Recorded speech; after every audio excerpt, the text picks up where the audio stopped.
shave. Good morning, family. Time to go to the gym. Like, my eyes are a little poofy. I've been having some crazy allergies, so I look crazy. Please don't mind me. I'm having a lot of skin issues on my body physically, with rashes and stuff. I'm just going through it right now. So I didn't go to the gym yesterday, so I'm gonna go today. I'm gonna take y'all along with me. So we only have an hour to work out today, and my windshield wiper is broke. Yay me! We only got an hour, so this is, we're gonna get it done. Sorry, I'm putting on some Vaseline. I'm like touch my face, but yeah, because my face is crusty. Crusty. And yeah, let's go work out. Starting with the warm-ups, we're going to do some heel swipes. This is going to get those hamstrings nice and warm. Ladies, do not skip your warm-up, okay? I be seeing some of the girls on the gram like, I just don't do warm-ups. Girl, look, if you over the age of 25, your ass better be doing warm-ups or you're going to regret it later. So I do about 10 of those. And then my wrist is messed up, so these are really difficult for me to put that much pressure on my wrist. For all the mamas out there that's had wrist issues, you already know what's going on with my wrist. And so these are called the greatest stretch. I do about 5 to 10 on each side. Really just depends on how tight I'm feeling. And today, I felt pretty good today. I didn't feel like I had any tightness, but I still want to make sure that I'm doing these active isolated stretches so that we can prepare for our lifts. As women, we have to just make sure we're fluid, okay? All right, let's open up those hips now, dropping down low to the flow, low, low. Hips up, high, high, high. Let me stop, y'all, but I did about 5 of these, I think. Again, pay attention to your body, like really try your best. If you can't get this low, just take your time. Like, everyone's mobility in their hips and their ankles is going to be completely different.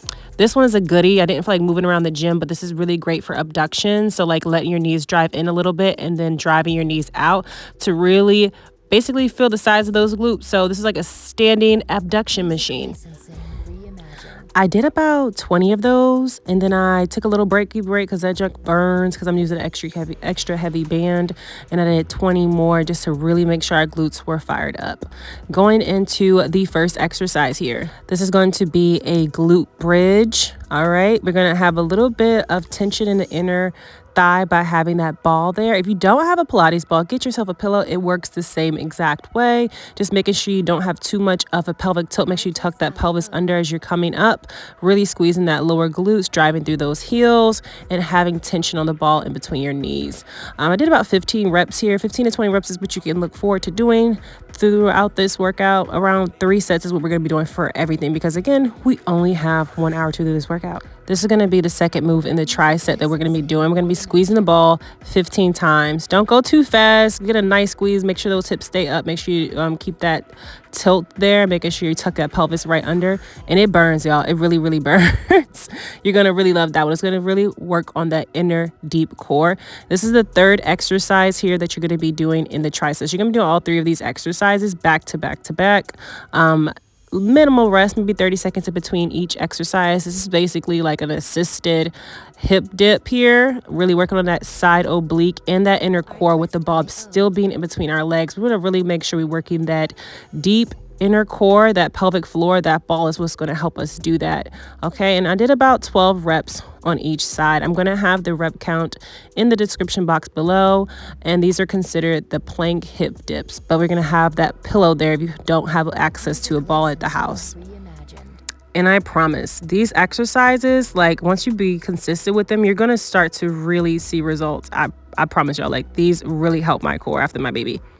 For the next circuit of exercises, we're going to be doing a weighted dead bug here, taking your time here, making sure that you don't cone in the middle. If you start to cone in the middle, meaning the middle of your stomach starts to come up in the middle, drop the weight and making sure that, you really drive that navel to your back and that back is not coming off of the ground. If it is, lift those legs a little bit higher up off the ground than how I'm doing it, where I'm kind of like making sure they go a little bit low, like 6 inches off the ground as much as possible. Don't do what I'm doing. Lift them up a little bit higher if you need to, making sure that your core is down. Everything is in alignment. That neck is up off the ground so you can really activate that upper core as well. And again, You don't have to use a weight for that exercise if you cannot do this exercise fully.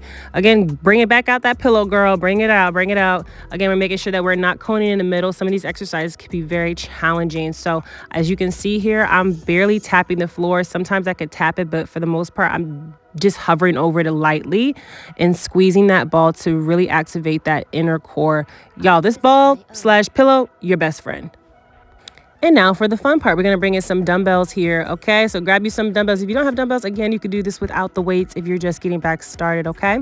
So this is just a split squat. I love split squats because they really, really work your glutes, your core, your upper back, all the things, okay? And I'm struggling here. I decided to pick up some 25s. I don't know who told me to do this. We're only doing 10 reps, coach. My back foot was struggling to keep me stabilized. So don't be overzealous like me. Like, again, we're rehabilitating. I guess sometimes you got to remind yourself, like, look, girlfriend, you're still building back. Again, you're only 5 months postpartum. You over here trying to go hard in the gym in the paint. Girl, bye.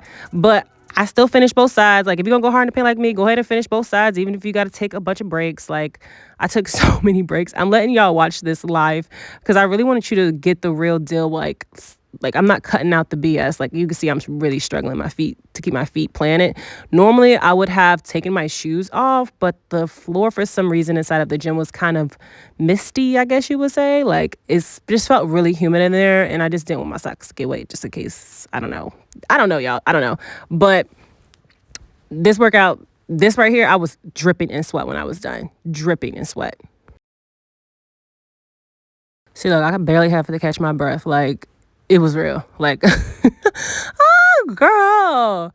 Next exercise, again, we're going to be B-Stance RDLs. This is going to be this circuit that we're doing those 2 exercises back to back. You're going to be doing 10 to 12 reps on each leg. I kept the 25s for this round because I really liked the challenge. It felt good. I didn't feel like I felt it in my back. When you're doing these, really make sure you hinge. Okay, I like to turn my foot outwards just to give my leg some space for the dumbbells to go down so I'm not banging my knee up with the dumbbells. So be mindful of that as well. Make sure you really drive that opposite foot that's assisting you outwards so you don't have that issue. But it's the same thing as a regular RDL. Just make sure you're taking your time, big breaths, breathing, full range of motion, really pressing through that heel. And yeah, drop the weight like me, once you're done.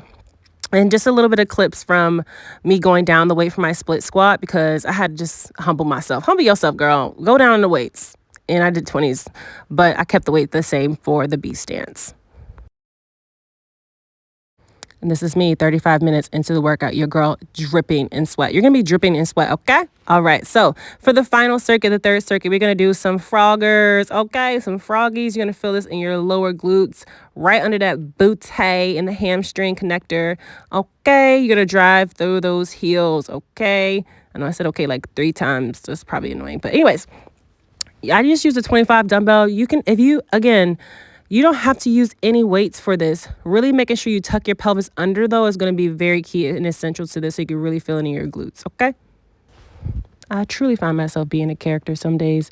Here we go. We're going to have single leg glute bridges.